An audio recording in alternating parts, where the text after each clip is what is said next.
Wow, ang dami guys. Tara guys, bilangin natin to sa pagbubukas ng ating alkansya galing dito sa Johnson's Baby Powder. Tara, samahan nyo ko sa pagbilang nito.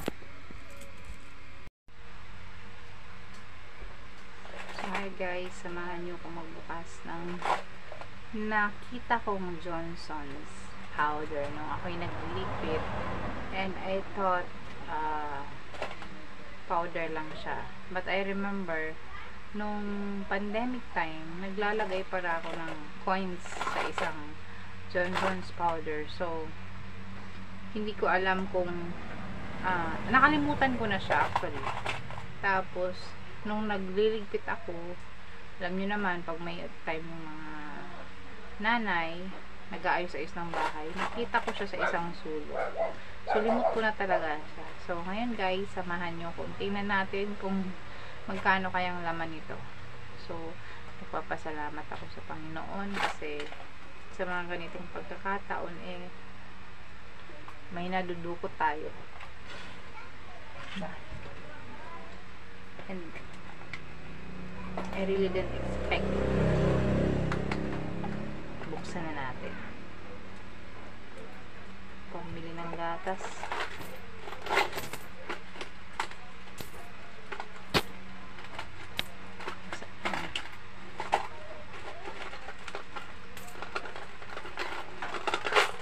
Piso lang ata ito guys pero hindi na masama. Kasi nung pandemic time, ang dami diba yung mga sasap.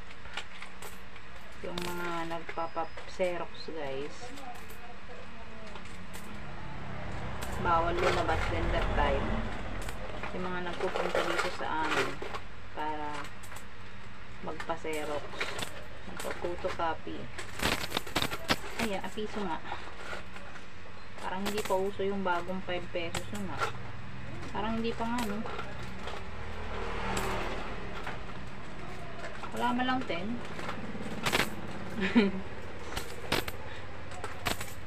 Okay na rin. Abutin kaya ito ng 100.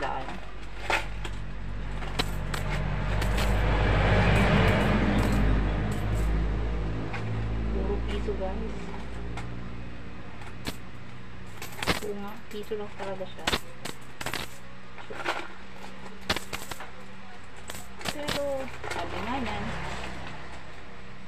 25 cents nga is pera. How much mo pa kaya kapag so ito na yun.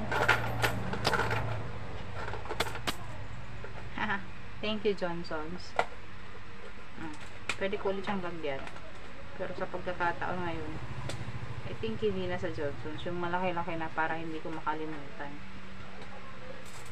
Ayan. Bilangin natin guys, samahan nyo ko 2 first. 10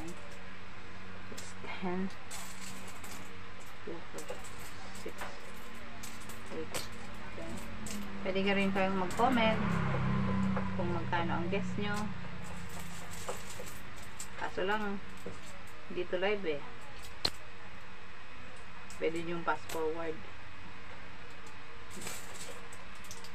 6 4 5 7 10. Abutin din kaya na 100. Not bad.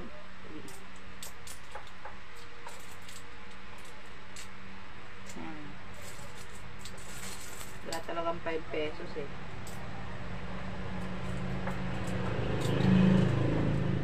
kasi yung mga nagpapapotocopy mo 3 pesos. So ayun, nahuhulugan ko.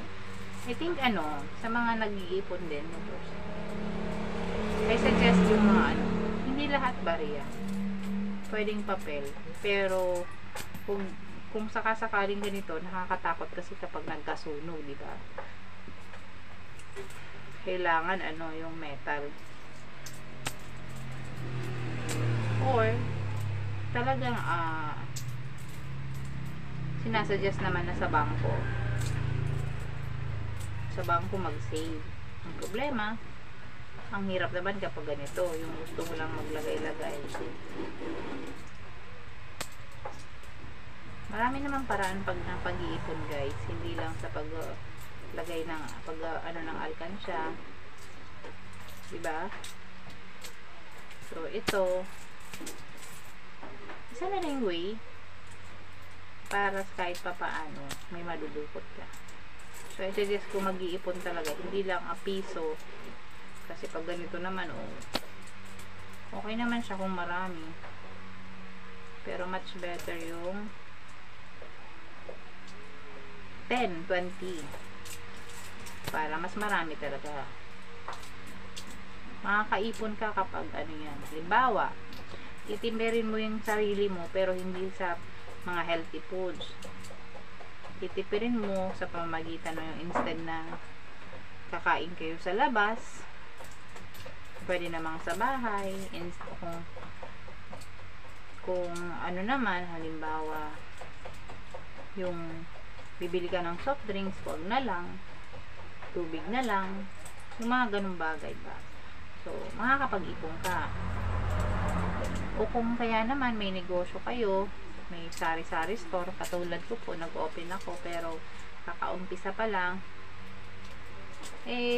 yung mga kahit papano daily, maglagay kayo mag-save kayo. So at least hindi lahat nakikita na ay ito malaki yung kita ko. May savings lagi, hindi laging expense, may mapupunta sa savings. At higit sa lahat, guys, huwag yung kalilimutan si Lord. Yun yung number 1. Yung tithes and offering, anuman ang kinabibilangan nating sekta dito sa mundo. Yung pagbabalik sa Panginoon ang lahat ng pagpapalang bigay niya. Di ba, guys? So, ito na nga, bilangin natin. So, bibilangin natin. Ayan na siya. So, let's count. Tatumba lang. 10, 20, 30, 40, 50, 60, 70, 80, 90, 100. 10, 20, 30, 40, 50, 60, 70, 80, 90, 100. Oh, it's 200. And there's a 1 peso extra. So, it's 201. Hindi na rin po masama pambili na ng gatas. Hindi. Pang sukli-sukli o kaya naman. Pwede kayo bili ng isang mga paninda at kikita pa rin siya. So, magmo-multiply ito. So, I do hope, guys, may napulot din kayong tips galing sa akin sa pagbukas ng alkansya. So, don't forget to comment down below, like and subscribe my YouTube channel. So, God bless, guys. Bye-bye. Wow, ang dami, guys. Tara, guys, bilangin natin to sa pagbubukas ng ating alkansya galing dito sa Johnson's Baby Powder.